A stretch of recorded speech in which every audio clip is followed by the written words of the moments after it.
Welcome! Today we'll learn how to use Yexi notation to determine molecular geometry from a Lewis structure. The Yexi notation helps us understand the 3D shape of molecules. A represents the central atom, X represents atoms bonded to the central atom, and E represents lone electron pairs. Let's start with a simple example, water H2O. Here's its Lewis structure. For water, we have one central oxygen atom, two hydrogen atoms bonded to it, X, and two lone pairs of electrons, E. So the Yexi notation is X2E2. Let's try another example. Ammonia, NH3. Here's its Lewis structure. We have one central nitrogen atom, A, three hydrogen atoms bonded to it, X, and one lone pair, E. So the Yexi notation is X3E1.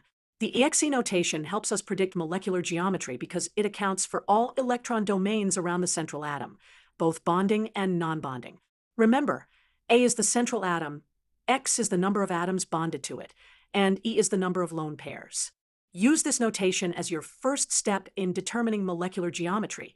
The total number of electron domains, X plus E, will help you predict the basic electron domain geometry, while the specific EXE numbers will give you the final molecular geometry.